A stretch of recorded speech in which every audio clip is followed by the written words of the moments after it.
Hi. Hi. It's me, your Astro Weather man. Sorry, I was just dealing with getting the show live, and I was attempting to stream live on Twitter. And,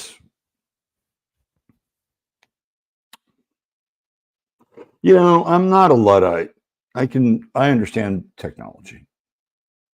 I've been around the internet since 1996, maybe a little before that, 95. I was going to internet cafes.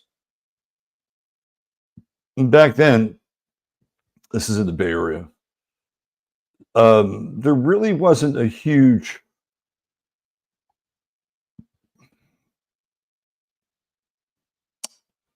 real estate development kind of carved out in the internet. It was a thing called the Well, and it was a BBS, which was a kind of a message board. And the Well came out of Marin County, and people like John Perry Barlow, John Dvorak, and all these other guys sort of set it up. And it was an outgrowth of the Electronic Freedom Foundation, EFF. So I used to go to cafes and get on the internet, and eventually, I think around '97, I started to spend a lot of time on the internet because I was part of a magazine that was, well, supposedly a trailblazing digital magazine. When I say digital, about digital culture, not digital in the sense that it was online. It was never online. And there was no way that people could buy back issues. And so I actually, with another person, helped build the website for the magazine. So this is around 1997, 1998. So I've been around the internet for a long time. I have played with various forms of technology. You name it. We've got, let's see, Adobe Photoshop, GarageBand, right? iMovie. I used to build my own websites on WordPress back when it was super fucking easy. And then I even built websites on Joomla. I actually built websites for people. They paid me to build their websites. This is way back in the day. And everything, of course, has gotten so much more complicated. So it's not like I'm an ignoramus when it comes to these things. But now, to do things on the internet, it's far more complicated than it's ever been. And the reason I bring this up is because I wanted to stream live on Twitter today simultaneously. So I go in, I set everything up right through StreamYard. So we're here, and then I'd be on Twitter. I hook it up last night. No, it's fine, right? I'm thinking we're going to be just fine. We're going to be streaming live in both places. And then as I hit the begin stream button, it realizes, it being StreamYard, realizes that I am going to Twitter. Well, guess what? I need a fucking premium account now. Now, they didn't tell me that last night when I set it all up. Sorry, you'll need a premium account to stream live on Twitter. No, I had to get to the point where I'm actually going to stream live, and they're like, sorry, you need a premium account. And I just have a problem with a premium account on Twitter. Part of it is that there's this whole thing with your ID and your fucking license, and it goes to a database in Israel, and I'm just not really down with that. And yes, I understand that they're probably scraping and kludging all my data anyway, so it probably doesn't fucking matter, but it's the principle. So now here I am. If I want to grow the show and stream on Twitter, I've got to get that premium account. I got to get that little blue check. And I had been resistant to it. So anyway, that's what I was doing before the show. That's why I'm a little late and I'm done. Rant over. Let's do a quick check here. Who's in the house? Well, Michael Cisternino. He's been here since 12:40 in the morning. Brandy Herrera. I love saying that. Brandy Herrera. 3:33 a.m. Deborah Wheeler, we're glad you're here too. Misbehaving too. Hope everyone had a restful night. I did not. I did not have a restful night. Did I have a restless night? No. But I won't call it restful either.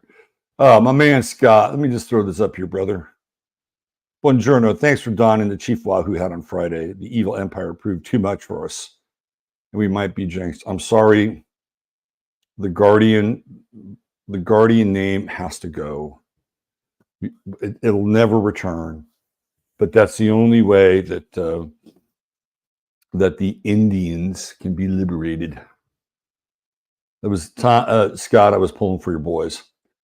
Jackie Delario, Robert, called it for the past 4 years. USA found a national network of right-wing activists and Trump allies held organizing meetings to collect proof to not certify the election. There you go. Mm-hmm.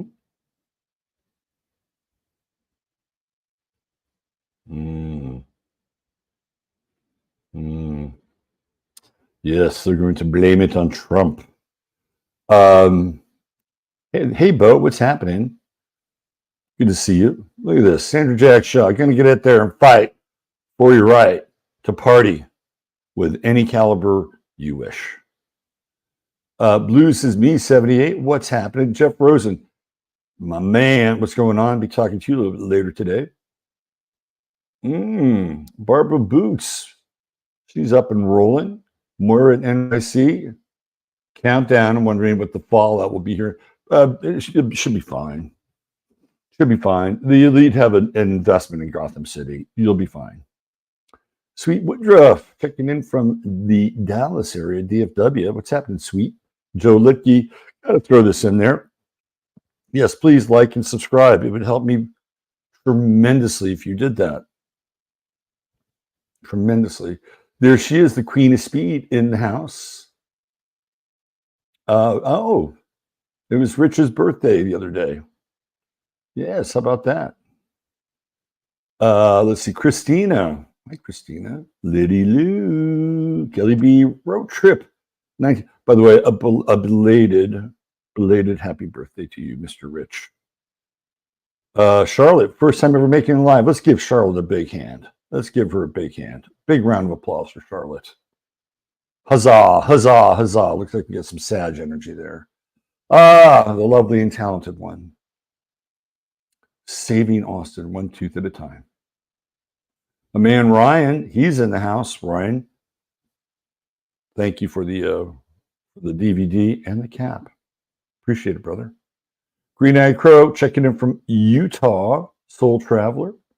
Come on over, be a member of the 11th house. That's where all the cool kids hang out. Laura E., Mr. Tom Jordan, he's here.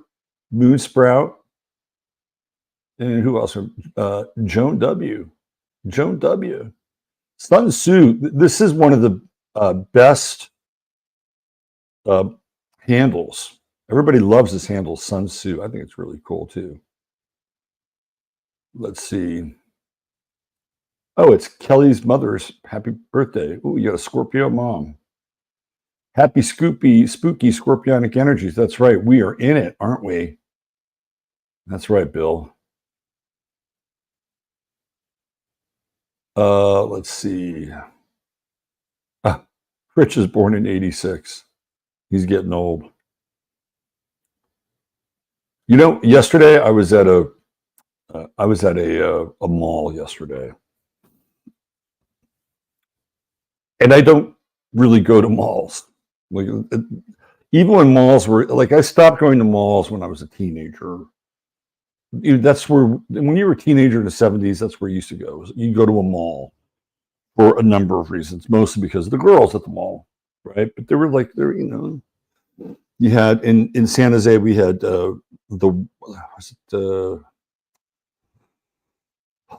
were two record stores in the mall, and then there was another record store in the parking lot of the mall.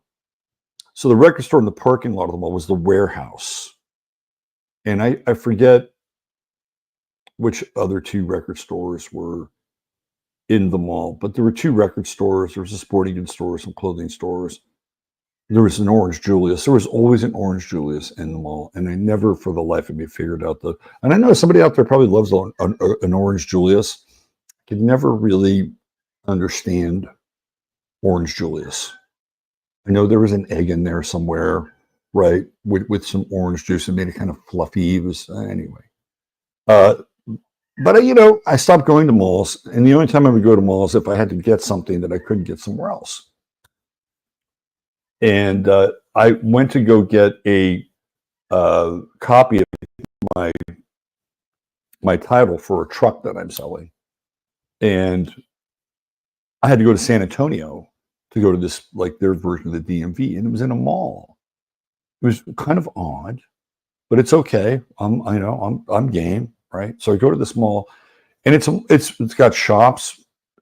There's nobody fucking there. I mean, I'm going through the parking lot, and there are no cars for this mall. Now, maybe on Saturday and Sunday, that place is banging, right? Everybody's there and bustling around and eating their giant pretzels and their frozen yogurt, or their big warm chocolate chip cookies, the things that you get at malls. But nobody was there. It was crazy. I mean, seriously, crazy. So I think the keystone tenant wasn't Dillard's. It wasn't JCPenney. There's JCPenney there. It was the DMV. I think the DMV was the keystone tenant. Anyway,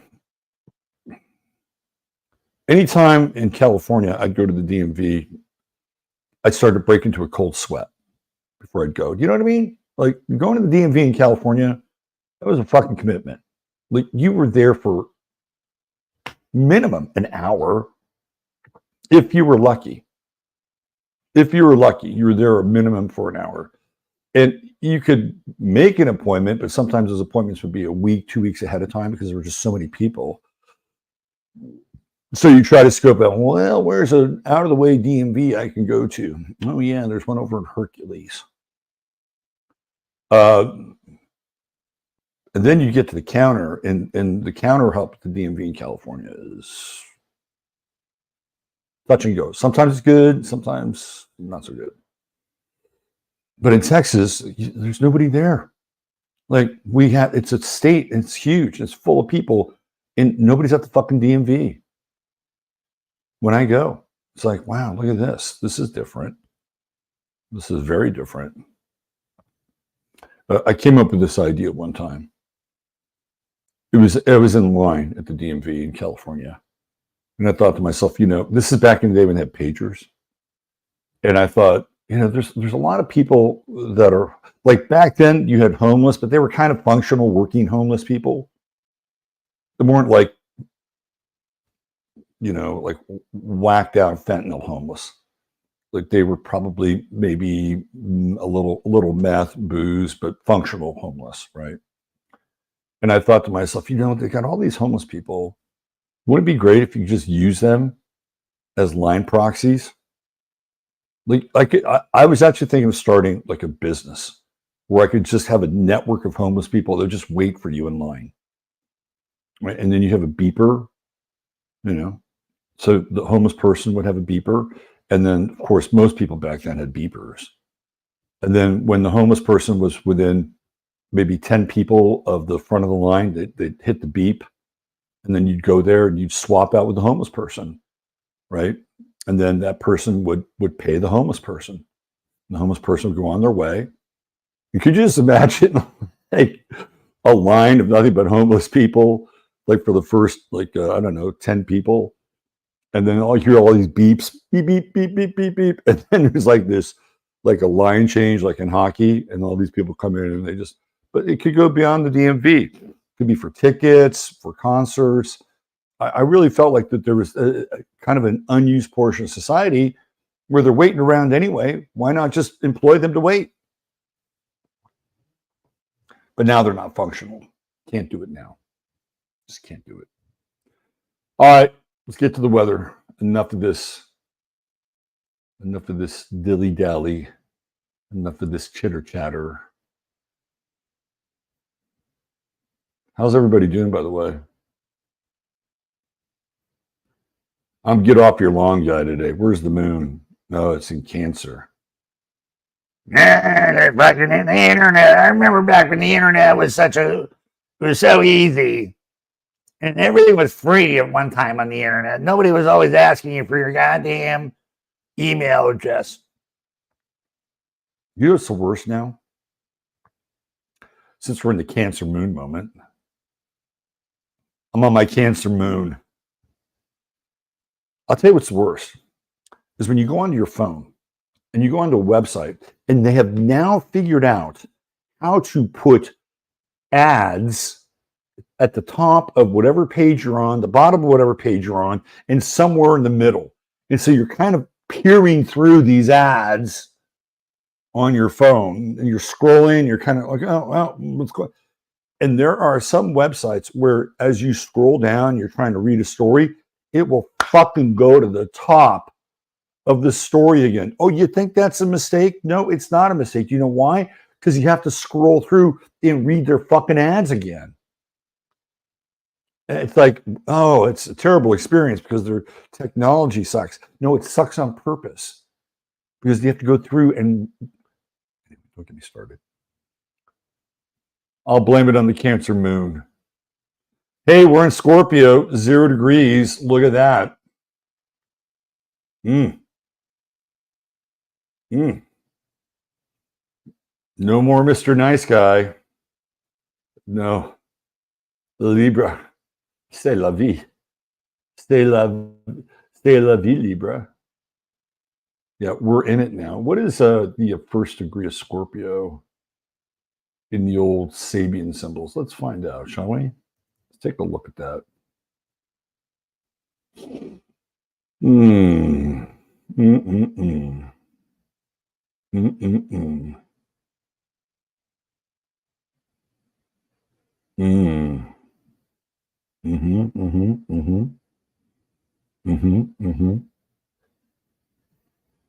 So we should probably read Libra 30.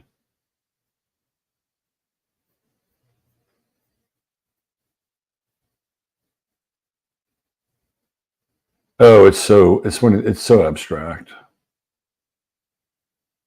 3 mounds of knowledge on a philosopher's stone's head. That is a very obscure reference to the fulfillment of man's power of understanding at whatever level of existence a person operates. Pretty scorpionic. If we go to Scorpio 1, we're at a crowded sightseeing bus on a city street. The fundamental human eagerness to expand one's social horizon and to experience the results of collective achievement in new ways of life.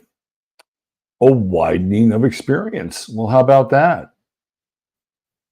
So don't think of the beginning of Scorpio as having 1 foot in the grave, but as a widening of your experience through the lens darkly. I'm wondering if people can discernibly feel the shift as we're really now in the dark season up here in the north. And soon our time will change and it will be even darker. And it really does reflect the descent from the world of light into the world of shadow. And again, not to try to overuse the word, but we'll use it again, darkness. Now, what's interesting today is when we talked about this yesterday, is the sun at 0 Scorpio squaring off against Pluto at 29. Now, Pluto is the ruler of Scorpio. And I think this is a day of endings. I was just over on Twitter. It looks like Tim Pool is ending the Tim Pool show, or whatever the fuck he calls his show now. So he is ending it. And it's interesting because he had that whole weird Russiagate thing, which they're trying to pin on him and Dave Rubin and some other. And I've never been a huge Tim Pool fan, so it's not like there's going to be any love lost there. And Tim Pool has done incredibly well. He's done incredibly well. I'm sure he's worth about $3 or $4 million at the minimum. Property holdings, more than one, and they had all these grand plans for Tim Pool Land, the house, the recording studio, the shitty music they made, the cafe where the cool kids can hang out, the skate park, the Tim Pool branded merch, right? His own line of Tim Pool beanies. Like that was the future, and now the future is nil. So is the operation over? So today is a day of endings, but unlike some days, and the endings are abrupt, by the way, they are abrupt endings. And we have the moon coming in here.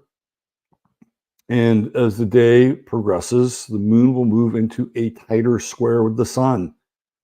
And, towards here in North America, Western latitude, the moon, as it approaches Mars by the early evening, the tempers are short here, people. Tempers are short. The fuse is very short. If you're going to light it, get out of the way. If you're a parent, I would. I'm not a fan of avoiding conflict. I have other avoidance issues, usually having to do with things like mail. But I'm not like if I'm not. I have trained myself to deal with conflict. It's not always easy. I got 3 planets in Libra. I want everything to just work out and be cool. And, life is just one long, sort of unending experience of good food and grace.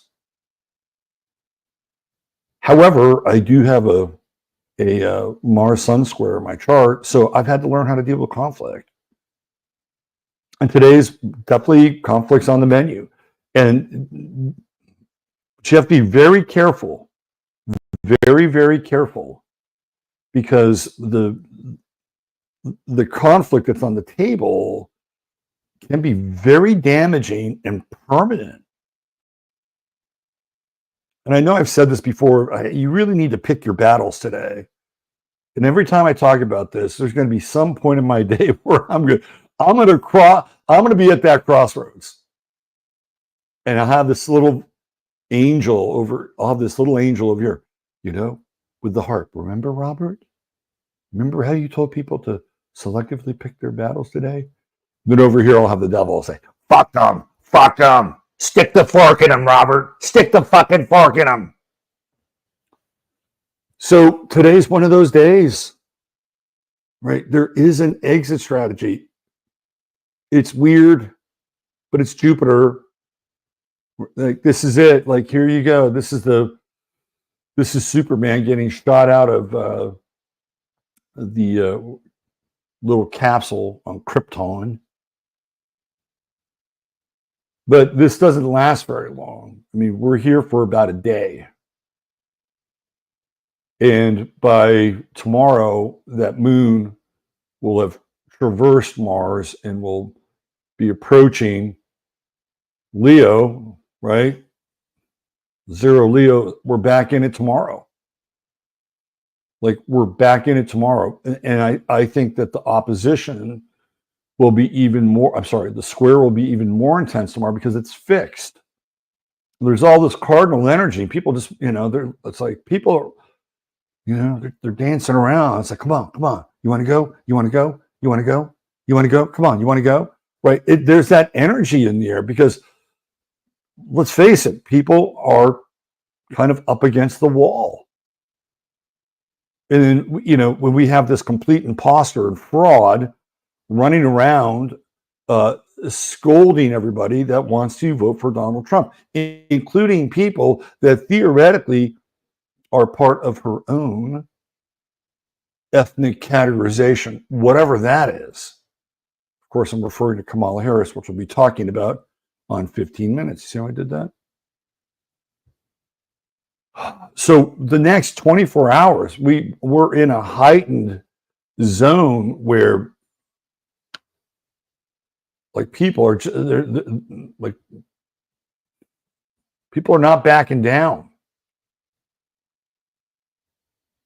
and being able to if you have to back down consciously and respectfully, that's going to be an art form over the next 48 hours. I mean, so even when the moon starts to go into those mid degrees of Leo, what's it doing? It's squaring Mercury.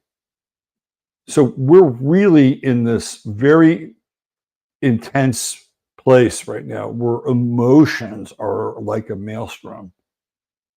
Storms are brewing.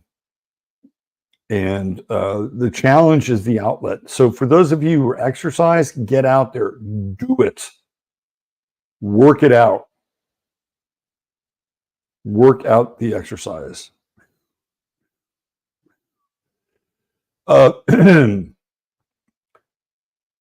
Cancer rules, guess what? The kidneys. See those two guys? Those are your kidneys right there. So take care of your kidneys over the next couple days. And, our kidneys get really worked over.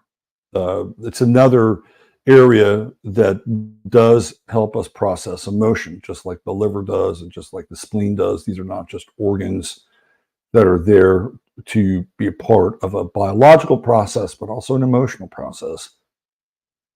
So take care of your kidneys. They say that kidney beans are actually good for kidneys. I don't know if that's true or not. But today is definitely, I think being hydrated is good. Your kidneys, your liver will I'm not a huge fan of overhydration. I'm usually somebody who is slightly underhydrated, so I could probably drink more water.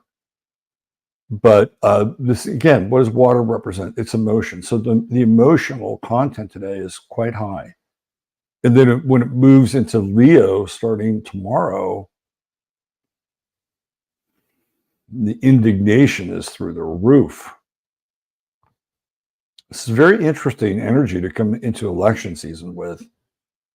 So this is the party just getting started. And then we've got that Moon Pluto opposition, which I've been talking about for a while. And people that have strong Leo are going to really feel this, right? Really, really feel this. So Kamala Harris has Mars in Leo. So she's going to have this moon conjuncting her Mars, but it's also going to be squaring. Her Mars, I think, is what, at around like 20 Leo. You can see that Mars Leo in her. Man, when she gets indignant, it's just on her face, right? It's like the scowl of the of like the I don't want to get in trouble. We'll call her the Queen of Tarts. She looks like she just bit on a lemon. So this is tricky territory. Now here you go for you real estate people. I guess the interest rates have been lowered. Maybe there's some enthusiasm around moving some property, which may not be a bad thing if that's what you need to do. Venus is in Sagittarius, fly baby fly, right? And it's now still in this trine with Neptune. Well, there's a little strategy. There's a little out. You could be the duck that lets the water roll off your bill or your beak or your feathers or your wings. I say, no biggie. No biggie. Let's find some common ground here. I know you're a prisoner, and we're all prisoners of the moment. So let's find the key and unlock the door and step out of this situation together. Humor goes a long way. And Sagittarius is a sign that is associated with humor. A lot of great comedians are Sagittarians. It's an irreverent sign. So the correct amount of irreverence, I think, is always a fine tonic for getting through situations. Sagittarius can be quite cynical as well. So a little cynicism laced with some irony and, topped off with a sense of inclusion, like we're all in on the joke, goes a long ways. So there are things you can do in this chart to ameliorate, and we're still in this Grand Cross energy. This is hard energy, people. This is not easy stuff. This is the stuff of mastery. This is the stuff of lifting the heavy blocks of the material world. This is gravity. And over here, Venus in sextile with Neptune, that's a little levity. We got gravity and levity. Sagittarius is a sign that pokes fun at things. Venus Saturn square, I've talked about it before. A lot of astrologers are down on this aspect. I'm not. I think Venus Saturn squares are good for building relationships. It's been proven that couples that have either Venus Saturn square in their synastry charts or in their midpoint composite charts generally have successful relationships. Like they're in. It may not always be sexy, but it's that Venus square that gets them through the times where there's not enough money, or there's barely enough money, or somebody down the street, just got a boat or a new car, and they're driving around in a, 2010 Honda. Or sometimes that can be even harder and more stressful, but it's that Venus Saturn square that will get those couples through that time and learn how to endure and work together. So it's one of those, it's interesting because Venus is, Saturn is exalted in Libra. So anytime Saturn has a relationship with Venus, you're connecting in with that kind of Saturn-Venus energy. Although I do believe that the harder of the two is the Venus-Saturn opposition. That's not good for relationships. But the Venus-Saturn square, it's not a poison pill. And so again, even if it's extending into something like a business partnership or people you have agreements with, it's like, no, you hold each other accountable. That's what the Venus-Saturn square is. You hold each other accountable. You said you would do this in a loving way, not in a finger-pointing, blaming way. Like, hey, you said you would do this. Follow through on it. And here's the other part. Do you need my help? Because that's the other thing, right? You could anybody could say, hey, go do this. You said you would do this. But then you throw in, hey, do you need some help with it? And it's like, oh, wow. They're not just pointing their finger at me. They're actually invested in me holding up my end of the bargain. You can do it too. So for me, the Venus-Saturn square is holding each other accountable. It's not a bad thing. Live up to your agreements, live up to your contracts, and you will strengthen your bonds. And that's the theme. Even with Venus and Sag, which is, I'll do it tomorrow. I'll do it. Sag is the manana sign. I'll get to it tomorrow. Probably better today. What else do we have here? Moon, Saturn trine, Mars, Saturn trine. I think in a lot of ways, that is part and parcel of the Venus-Saturn square. You do these things, you meet these things, and then you're able to put things into action and kind of be emotionally engaged. You're not disconnected from the thing that you're living up to your agreement or your whatever it is, commitment to do. Now there's the energy there. It's like, okay, I have the emotional motivation. I'm all in. I'm all in. I just have to do this heavy lifting that I agreed to do, get it done. And you'd be surprised how easily things can go once you do that. So there's a lot of really interesting opportunity today. Jupiter's retrograde squaring Neptune. Check your philosophical, spiritual, religious beliefs. That's what that's about. That is what that's about. Because there's a lot of, you know what this reminds me of? Since he's a Gemini, this reminds me of Russell Brand with his magic amulet. Like, he's really catching heat for his magic amulet, which is some kind of little device that supposedly blocks either 5G or whatever kind of frequencies that are in the environment. The magic amulet is like the thing that creates a force field around you. And he's got this commercial out where he comes out of the woods with a piece of luggage and says he's just gotten back from Narnia with Mr. Tumnus and all the rest of the gang. And he starts talking about this magic amulet. Now, being a Christian, of course, he's referencing C.S. Lewis, who is a Christian, and he's sort of, how would you say this? Sanctifying. Russell Brand is sanctifying his sale of the magic amulet by dropping a little C.S. Lewis. He's a very clever fellow, that Russell. But if you're a real Christian, you don't need the magic amulet. The magic amulet is your belief and faith in the original. I mean, because the lion, Aslan, in Narnia is a metaphor for Christ. That's what Aslan is. Aslan is a metaphor for Christ. So you don't really need the magic amulet. All you need is Christ, Russell. You don't need it. And do you need the money? It's a fascinating question, because I would think that Russell Brand,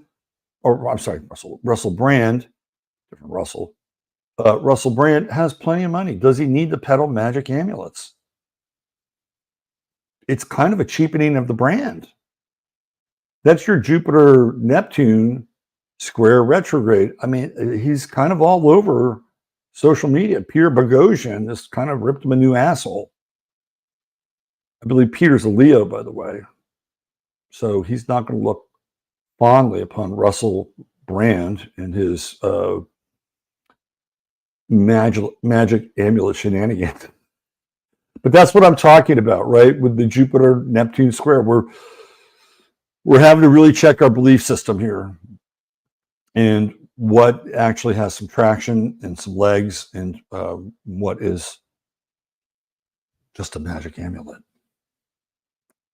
Let's see. I'm not leaving anything off the table. Yeah, I guess so. These squares with Chiron. The squares with Chiron are also part of this. Well, I've got to prove myself. I got to prove myself. I can't let that person disrespect me. Like, that's the energy around that. That's in the air. Again, watch out. Pride goes before the fall. So I'm a big fan of the Venus-Neptune trine. With a wink and a nod, we're all in it together. Now, if you go through the Grand Cross, just go through it, right? Just go through it.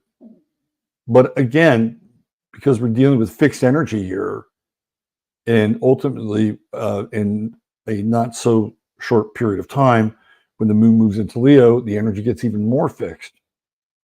So conflicts and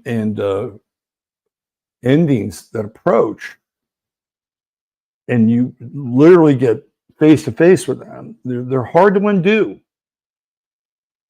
They're hard to walk back. But sometimes sorry is not enough. So just remember that. Just remember that. You know, the Venus-Neptune trine is the save face moment. We have the sun in conjunct Neptune, but as the day goes on, it's going to wane. And it'll be out of that 3-degree separation mode. It'll be into 4, so it's technically no longer in conjunct. So I'm not going to go into that too much. That's a lot of weather. That's a lot of weather. Don't forget, hit the like and subscribe. Probably don't say that enough. Let's get into our True Hemp Science star of the day. Let's see what we have here. There we go. All right. So as you know, True Hemp Science is the only sponsor of the show, besides me, Robert Phoenix, your Astro Weatherman, and a working astrologer. So if you are looking to work with somebody astrologically, I'm your guy. But right now we're talking about True Hemp Science and my buddy Chris's fantastic business where he creates some of the best CBD products on the internet, why they're all organically sourced, why he's a mad scientist in the lab creating all kinds of interesting new blends, synthesizing things together. He has been way ahead of the game on this stuff for a very long time. And if you order $100 or more and type in the words 15MINS, you will get a goodie bag with your order. And this is, I always hold this up. This is one of the things you'll get in here. This is the Starlight. This is the CBD, 100 milligrams.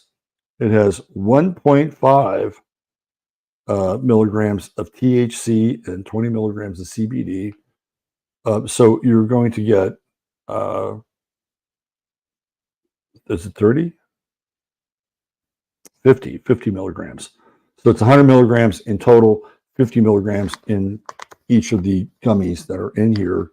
And you'll get other stuff too. There's little eyedroppers full of his various elixirs. Here's one. This is Solara. You might get a little eyedropper or Solara. Who knows what else we'll throw in there, right? But the goodie bag is almost like a second order.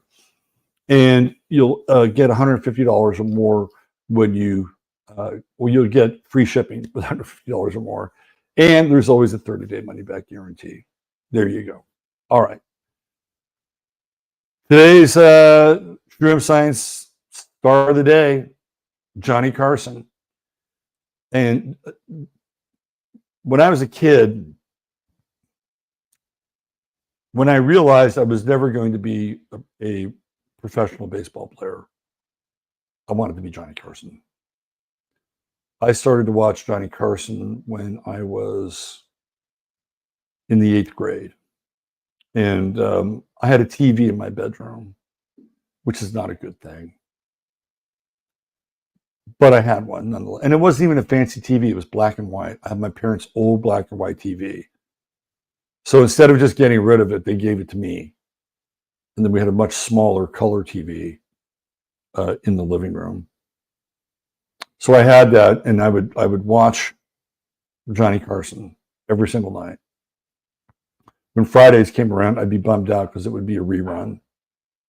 So you would get them Monday through Thursday. And then eventually that would roll into the Tomorrow Show, which wasn't good for me either. And I'd be going to bed at probably about 2 in the morning, 1:30, 2 in the morning. Not great for an 8th grader. Let's put it that way. But Johnny changed my life. And it wasn't just Johnny, but it was everybody else on his show. It was the crazy guests, the Rip Taylors, the Foster Brookses, the Bob Ukers, the Phyllis Dillers. And everything felt like you were kind of, when he had the heavy hitters on the show, and some of them, quite honestly, despicable people, like Bob Hope. Bob was a despicable person, but he would be on there, and Jack Benny would be on there, and Buddy Hackett would be on there, right? And it felt like you were at the coolest lounge in LA, hanging out with all these old A-listers, and you were in there with their conversations. And the thing about Johnny that was so amazing about him is that He was incredibly witty. His timing was impeccable. He was impeccable. And he was actually a very engaging interviewer. So let's take a look at his chart. He's got Mercury and Scorpio right on the ascendant. So what is that going to bring? It's going to bring communication. He's going to be a very effective communicator. He's Scorpio rising, of course he is, and he's got a Mercury-Saturn conjunction. And Saturn rules time. And so Johnny Carson, his timing was, in fact, he was a drummer as well. And drummers are all about timing and rhythm. And he always used to play the drums with his pencils. He had a bunch of pencils. For a long time, he was a smoker. I think he gave up smoking eventually. But he used to smoke in the show. When he was in New York, he was a big-time drinker. Like Johnny Carson was legendary in New York. And his drinking would get him into trouble. He was a bad drunk. That Mercury and Scorpio conjunct Saturn squaring Neptune would come out, and there were a couple times I think Johnny shot his mouth off, and there were a couple people that reminded him, Johnny, you're not him, right? So he's got this Mercury Neptune square. Now I've talked about how that Mercury Neptune square, and it's wide. It's really more the Saturn Neptune square, but Mercury's coming along for the ride. Where that is, I would say unstable, but it's not considered to be like totally, but reliable and consistent. But again, with this chart, he has these offsets. The trine with Pluto and the trine with Uranus. And the trine with Uranus is really interesting. It's in the 5th house. And Carson is doing something that is very Uranian. He's beaming from coast to coast, and he goes from the East Coast to the West Coast. And what's interesting is this is really the eastern part of the chart, right? This is where the sun is rising. So eventually he migrates over to this part of the chart, and there's Taurus. So his relocated chart in California would be interesting to look at. He's born in Corning, Iowa, so he's really born almost in the center of the country. He's got Leo in the midheaven. Of course he does. He's going to be on stage. And he has Neptune in the 10th house, which I think is interesting. Usually Neptune up in this part of the chart, especially closer to the 9th house, is kind of guru like Russell Brand has Neptune on his midheaven. You wonder why he goes off into his like guru trip. But Johnny's not a guru. And that Neptune is pretty far removed from the midheaven, but he does have the true node in Leo. So he is supposed to be on stage, right? He is supposed to act. He's supposed to be the guy who is the leader of the band. And sure enough, he is. Now, he does go from Iowa to New York. That's a 9th house operation. Anything over 500 miles, it's 9th house. So he goes to New York. He activates his true node. He goes to California from New York. True node reactivated even more. And if we were to relocate his chart for California, I guarantee you that true node is bang on his midheaven. So what's he doing? I mean, he is the king. I mean, there was a time when he was the king of late night, and one could make a reasonable case that Johnny Carson was the king of Hollywood. He could make you or he could break you. That's how powerful Johnny was. And not only was he on the Tonight Show, but he hosted the Oscars a lot. I don't think it would be any stretch to say that he was the king of Hollywood. Now, what's interesting is he has a 12th house sun. He's one of these 12th house sun people. And there's two things about Carson and his 12th house sun. Number one, when you have a 12th house sun, you enter into the realm of archetype, right? You are an archetypal personality. the currents of mythos are flowing through you. Johnny Carson, to this day, I don't care how many fucking people sit behind a desk and ask people questions. Johnny Carson is still the king. David Letterman, who is his opposite sign in Aries, and you could tell that Johnny had an issue with Letterman. Right? He had an issue with him, and it's in the opposition. And Johnny has Mars and Libra. And I think Letterman might have done something to Johnny, might have said something. Johnny took it personally. Who did Johnny pick? Jay Leno. What's his sign? Taurus.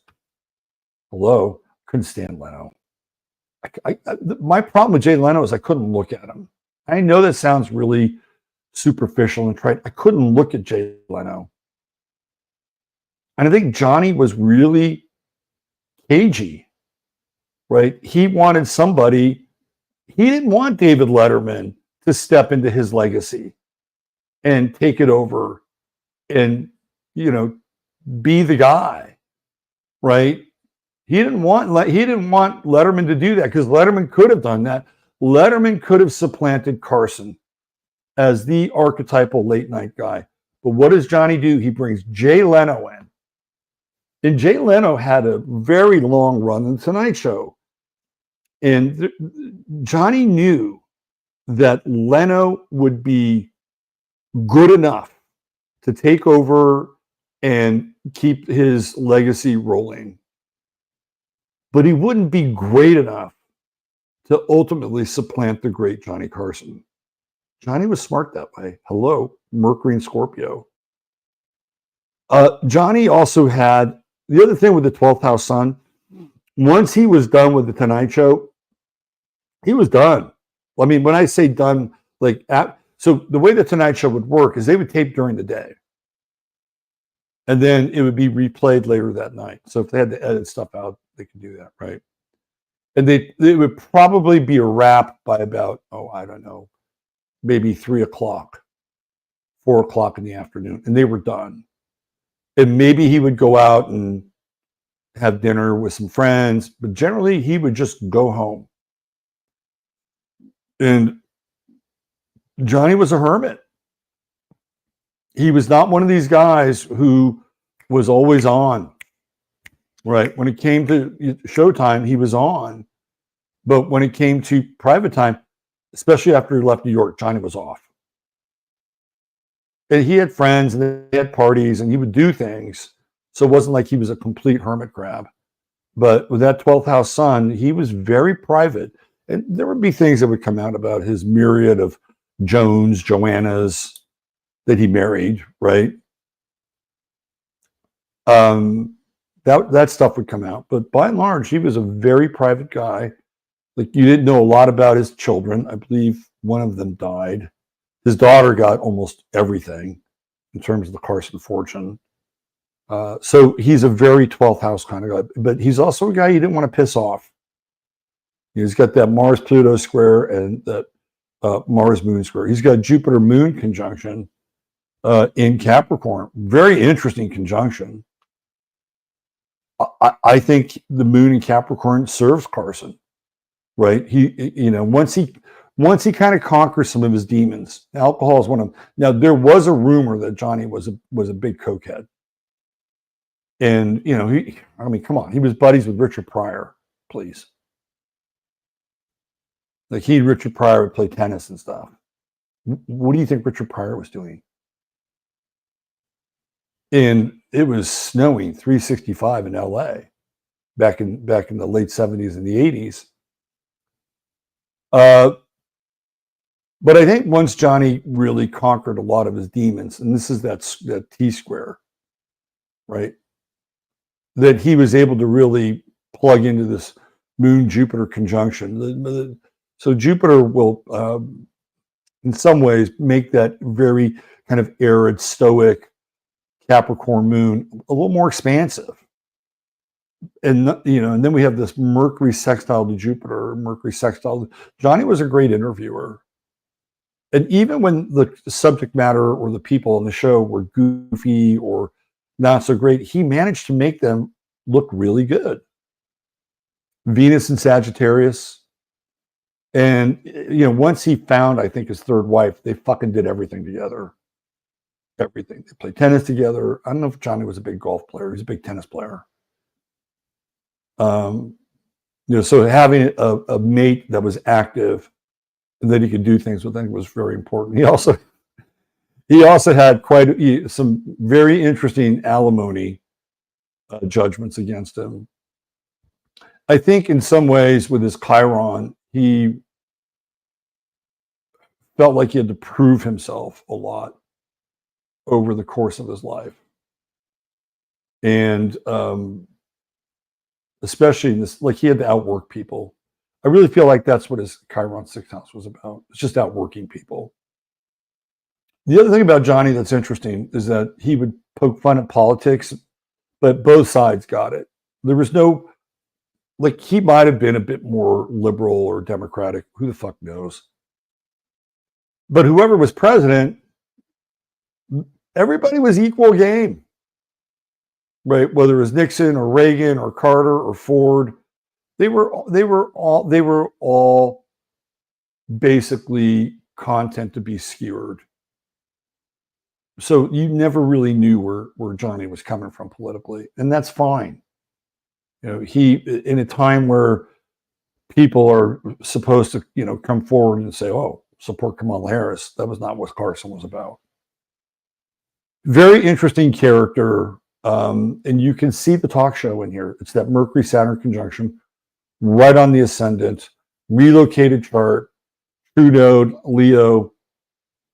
If not on the midheaven, in the 12th house. I'm sorry, 10th house. And Uranus in the 5th. This is creativity, play, fun, right? Entertainment. And Johnny's got a quick fucking wit. Mercury-Uranus trine, Mercury-Pluto trine. And this is a guy that doesn't miss anything. And this is what made him the king of late night. And also, more than likely, the king of Hollywood. For a period of time, Johnny Carson was the king of Hollywood. All right. Thank you for being here. We have reached the top of the hour. An absolutely information-filled hour of the Astro Weather.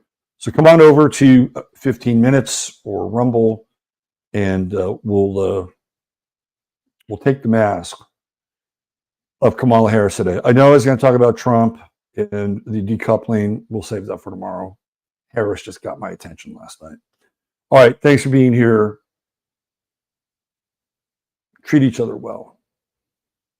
Use your head in order to discern what's real, your heart to discern what's possible. And God bless each and every one of you. Bye for now.